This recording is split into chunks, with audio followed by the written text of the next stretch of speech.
The first rays of dawn barely lit the quiet street, but in the grand house on Maplewood Lane, chaos was quietly brewing. Jonathan Reynolds, a 55-year-old father, stirred awake, unaware that today would mark the start of a nightmare he could never have imagined. Just a few months ago, he had handed over a piece of his most cherished land to his daughter, Emily. He thought it was a gesture of love, a way to secure her future. But little did he know, behind her soft smile and polite words, a storm of greed was quietly gathering. He poured himself a cup of coffee, the rich aroma barely cutting through the tension that had started to seep into his mornings. Jonathan had spent decades building his life, working tirelessly to provide a home, education, and opportunities for his children. And now, at the age of 55, he believed the hardest part of life was behind him. But as he glanced out the window, he noticed his son-in-law, Mark, pacing impatiently in the driveway. Mark's presence always felt sharp, calculated, almost predatory. 2 weeks ago, Mark had suggested almost casually that Emily's father consider professional guidance regarding the land documents. Jonathan had trusted them both,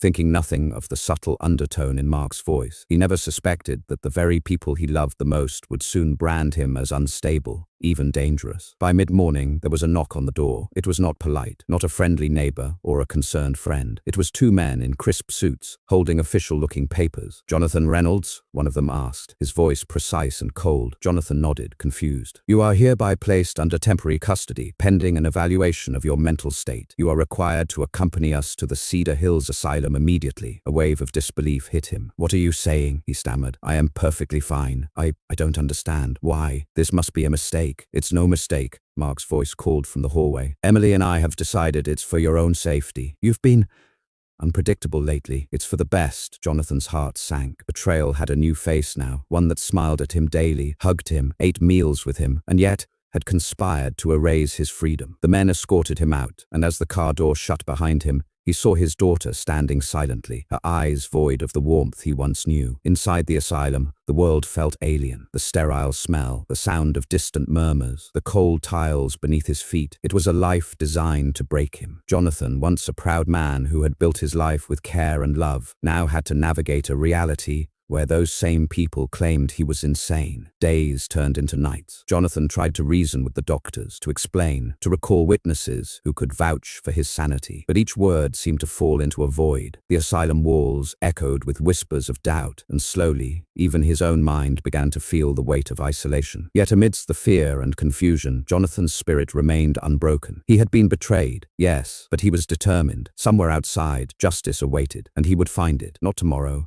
not in some distant future, but today, with every clever thought, every careful plan, every hidden ally he could trust. It was on the 5th day, during the lunch period, that he met someone who would change everything, a former neighbor, Helen Matthews, who had long suspected that Mark's intentions were not pure. "Jonathan," she whispered across the cafeteria table, her eyes scanning the ward, "I have evidence, documents, witnesses. If you want to fight back, I can help you present the truth." For the first time since being confined, hope sparked within him. His mind raced. How would he gather evidence, summon witnesses, expose the conspiracy, and reclaim the dignity stolen from him? Revenge was not just a thought, it became a strategy. Over the next weeks, Jonathan meticulously documented everything: the falsified statements, the illegal actions, the witnesses who could corroborate his sanity. With Helen's guidance, he learned how to navigate legal channels even while being in the asylum. Every day was a test of patience, every night a rehearsal of courage. Finally, the day came when Jonathan, with the help of a lawyer trusted by Helen, could file the case. The accusations against Mark and Emily were detailed, precise, and unyielding. The court proceedings began, bringing the story of betrayal, greed, and calculated manipulation into the open. Jonathan stood tall, not just as a father, but as a symbol of resilience. His voice, once silenced by deceit, echoed with clarity. "I trusted my own blood, and they tried to erase my existence. Today, I will show the truth. I will reclaim what was stolen, not for wealth, but for dignity." The courtroom was tense. Mark and Emily sat across, their smiles forced, their arrogance shaken. Witnesses came forward, documents were presented, and the evidence was undeniable. The judge, recognizing the severity and the deliberate manipulation, ruled in favor of Jonathan, ordering restitution of the property, legal penalties for the conspirators, and the restoration of his personal rights. As Jonathan walked out of the courtroom, the sunlight felt warmer, the world a little brighter. He had survived the betrayal, endured the isolation, and finally witnessed justice prevail. And while the scars of deceit remained, so did the undeniable truth. Resilience, strategy, and unwavering courage could overcome even the darkest of conspiracies. And to every viewer hearing this story, never underestimate the power of truth. the importance of vigilance, and the justice that awaits those who fight wisely and patiently. Soft pause, emotional tone. If this story moved you, opened your eyes, or reminded you of the value of dignity, please like this video, share it with others, and subscribe to the channel. Every story like Jonathan's is a reminder that betrayal may come, but justice, when pursued, is unstoppable. The first rays of sunlight struggled through the small barred window of the asylum room, landing softly on Jonathan's tired face. Nights were long and lonely here, filled with echoes of confusion and distant laughter he no longer felt part of. But he refused to let despair take root. His mind was sharp, his memory clear, and most importantly, he had a plan. Helen Matthews had visited him again yesterday, slipping through the visiting area with carefully concealed documents. "Jonathan," she whispered, "these are emails, bank statements,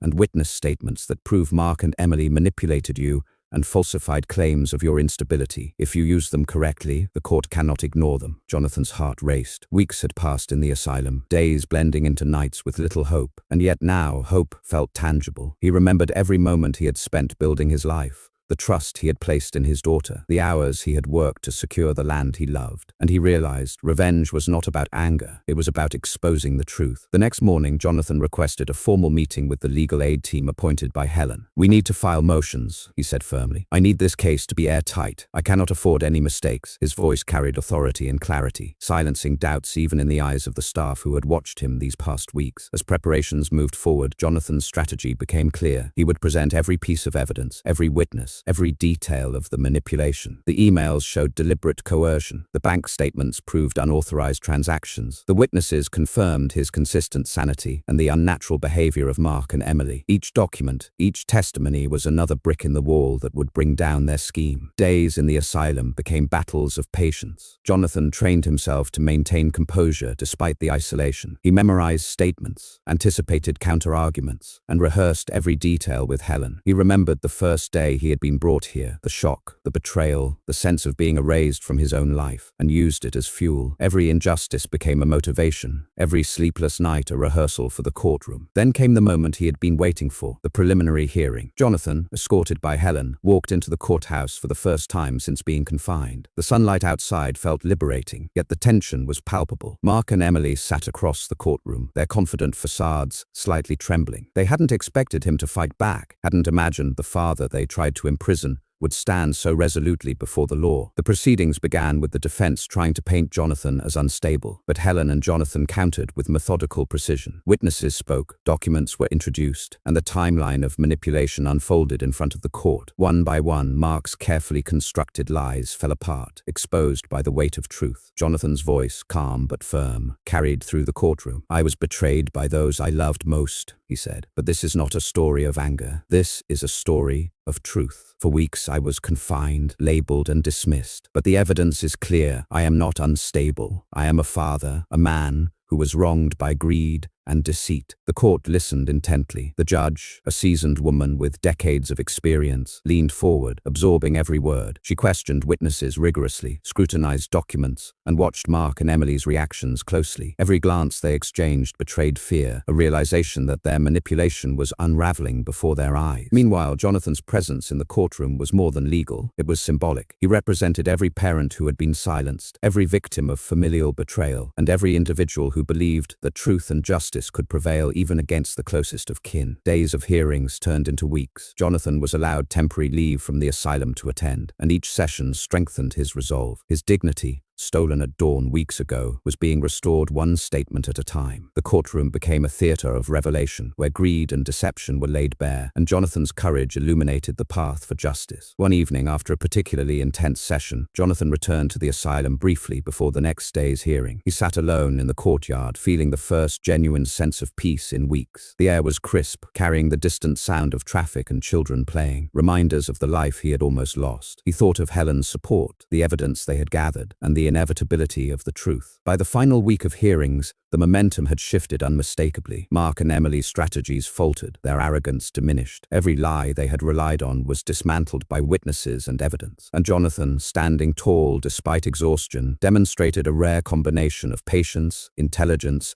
and relentless pursuit of justice. Finally, the court reached the decisive moment. Jonathan's attorney summarized the case, emphasizing the calculated betrayal, the confinement under false claims, and the manipulation of legal and psychiatric authority. Jonathan, watching quietly, felt a mixture of anticipation and calm determination. He had endured, strategized, and now the outcome was near. The judge, after careful consideration, announced her verdict. "It is evident," she declared, "that Jonathan Reynolds was wrongfully confined and that Mark and Emily Reynolds deliberately manipulated legal and medical systems to gain control over property through deceit and coercion. The court orders full restitution of all property to Jonathan Reynolds and imposes legal penalties on the conspirators. Any future attempts to undermine or harm the plaintiff will result in stricter legal action, including possible imprisonment." The courtroom erupted, some in shock, some in relief. Jonathan's heart swelled. After weeks of meticulous preparation, emotional endurance, and unwavering commitment to truth, justice had prevailed. Mark and Emily, now visibly shaken, realized that their scheme had failed. As Jonathan stepped out into the sunlight, he took a deep breath, savoring the warmth on his face. The air felt free, his mind clear,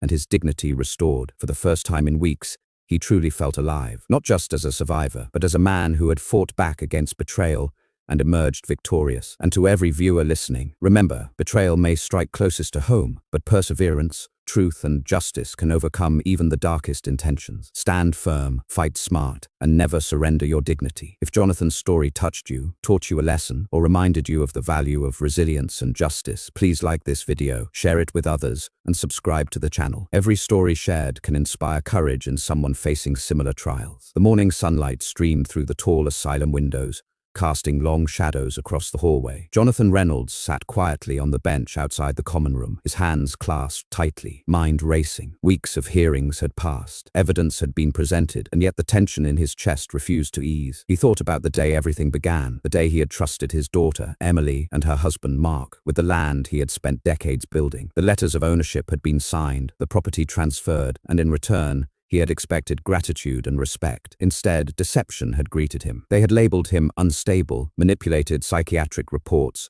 and ensured he was confined. Helen Matthews had been his anchor. Her unwavering support and careful collection of proof gave him hope. "Jonathan," she said firmly during one meeting, "we are close. The court is seeing the truth. But you must be patient. One wrong move, and Mark and Emily might try another trick." Jonathan nodded. Patience was difficult. Days of being treated like a stranger in a place meant to protect the mentally ill had hardened him. The whispers of staff, the occasional mockery from other patients, the uncertainty of his future, it all fueled a growing determination. He would not just walk out free, he would ensure Mark and Emily faced the consequences of their betrayal. By the afternoon, Jonathan was summoned back to the courtroom. This time, the atmosphere was heavier. Mark and Emily's confidence had visibly shaken. Their smiles seemed forced, their eyes darting nervously as they tried to read the expressions on Jonathan's face. But he remained calm, almost serene. Every inch of his posture spoke of a man reclaiming control of his life. The courtroom proceedings were intense. Witnesses testified about Mark and Emily's deceit, the falsified psychiatric reports, and the deliberate confinement of Jonathan. Helen presented emails, bank statements, and messages that left no doubt about the calculated nature of the betrayal. The judge listened carefully, asking sharp questions, ensuring the truth emerged clearly. Jonathan finally took the stand. His voice, firm and steady, resonated through the room. "I was confined not because I was unwell," he said, "but because I was in the way of greed. The land, my property, was what they desired, and I became an obstacle. This case is not just about me. It's about every person who has been silenced by those they trusted most." The judge nodded, her eyes reflecting the gravity of the situation. The spectators murmured softly, absorbing the emotional weight of his words. Mark and Emily shifted uneasily in their seats. They had expected Jonathan to crumble under pressure, but instead, he had grown stronger, sharper, and more focused. After several hours of testimony, the court adjourned for the day. Jonathan returned to his temporary accommodation, feeling a strange mix of exhaustion and empowerment. Every step had been calculated, every argument rehearsed, and now, the culmination of his efforts was close. That night, as he lay on the modest bed, Jonathan reflected on the journey. He had been betrayed by blood, humiliated in front of strangers, and confined against his will. Yet in the midst of injustice, He had discovered resilience, strategy, and an unyielding commitment to truth. He realized that revenge, in its purest form, was not driven by anger but by justice and clarity. The next day brought the final session before the court. Jonathan entered the courtroom with Helen by his side. Mark and Emily avoided eye contact, the tension thick enough to cut with a knife. Witness after witness corroborated Jonathan's story, building a clear narrative of manipulation and deceit. Finally, the judge addressed Mark and Emily directly. "Your actions have been deliberate and harmful," she stated. "You attempted to manipulate legal and psychiatric systems for personal gain, betraying the trust of your own family. Such behavior cannot go unpunished." Jonathan felt a wave of vindication wash over him. Months of careful planning, endless patience, and emotional resilience had brought him to this moment. He looked at his daughter and son-in-law, not with hatred, but with the quiet satisfaction of truth prevailing. The court ordered the restoration of Jonathan's property and imposed significant legal penalties on Mark and Emily. They would face fines, community service, and restrictions on any future attempts to harm or manipulate Jonathan. Justice, long delayed, had finally arrived. Leaving the courtroom, Jonathan inhaled the crisp air, feeling lighter than he had in weeks. He had endured humiliation, isolation, and betrayal, but now his dignity and rights were fully restored. Helen smiled at him, sharing a moment of quiet triumph. Jonathan knew this was more than personal victory. It was a testament to resilience, an unwavering belief in truth. Betrayal may come from those closest to us, but justice, when pursued diligently, has the power to restore not just property, but honor, dignity, and peace of mind. The morning sun filtered through the windows of Jonathan's home, now restored to him, illuminating the familiar rooms he had once feared he would never see again. Every corner echoed memories, some filled with warmth, others with betrayal. But today, triumph resonated louder than pain. Jonathan walked slowly, feeling the weight of every step, each one a testament to his patience, perseverance, and unwavering fight for justice. Mark and Emily had been barred from approaching the property. Legal restrictions ensured they could not interfere further, and Jonathan finally felt the freedom to breathe without fear of deceit lurking around every corner. But his victory was not just legal, it was emotional. The betrayal had cut deep, and while the court had restored his property and honor, the scars left by their actions remained. Jonathan sat on the veranda looking at the horizon. The wind carried the faint scent of the garden his hands had planted decades ago. He recalled Helen's words, "True justice is not revenge, it is the affirmation of truth. The rest is merely consequence." Every fine imposed on Mark, every restriction, every court-ordered task was a reflection of that truth. Neighbors came forward, offering apologies and support. Many admitted they had doubted him when the asylum reports first came out. Now their eyes held respect and admiration. Jonathan smiled gently, acknowledging them, but his mind was elsewhere. The deepest satisfaction came not from the penalties imposed on his betrayers, but from knowing that truth had been defended, dignity restored, and patience rewarded. Emily and Mark, once confident and cunning, were now forced to confront the magnitude of their misdeeds. Jonathan observed quietly, refusing to indulge in anger. Revenge had its form in justice, and that alone was more powerful than any words of condemnation he could utter. In the evenings, Jonathan would sit with Helen, recounting the past months, reflecting on the betrayal and the journey toward redemption. They discussed strategy, patience, and the importance of emotional resilience. Jonathan understood that his story could serve as a warning, a guide, and a lesson for others facing deceit from their loved ones. Finally, one crisp evening, Jonathan addressed the few friends gathered around him. "Trust is precious," he said softly, his voice steady. "Love your family, but do not surrender your dignity. Justice may take time, but when it comes, it restores more than what was lost. It restores belief in truth, in patience, and in humanity." He paused, letting the words sink in, then added with a gentle smile, "And to anyone listening, remember this story. Let it remind you that even when betrayal comes from those closest to you, patience, logic, and persistence can turn despair into triumph." Jonathan leaned back, taking a deep breath, feeling the serenity he had fought so hard to reclaim. The house was more than bricks and walls. It was a symbol of resilience, of a father's courage, and the irreplaceable value of truth. Before concluding, he spoke directly to those who might hear his voice. "If my story touched your heart, taught you a lesson, or reminded you to protect your dignity, please like this video, share it with others, and subscribe. Let's ensure no parent ever suffers silently, and that truth always finds its way." With that, the story of Jonathan Reynolds, betrayed, confined, yet triumphant, found its close. The journey from deception to justice, from humiliation to restored honor, stood as a timeless testament. Patience and truth are stronger than any betrayal, and justice, when pursued with unwavering determination, is unstoppable. Thank you for watching the full story. If this video touched your heart or gave you any insight, please make sure to like, share, and subscribe to the channel. Your support helps us bring more true life stories with lessons of justice, revenge, and human emotions. Stay tuned for more amazing stories, and don't forget, truth and justice always find their way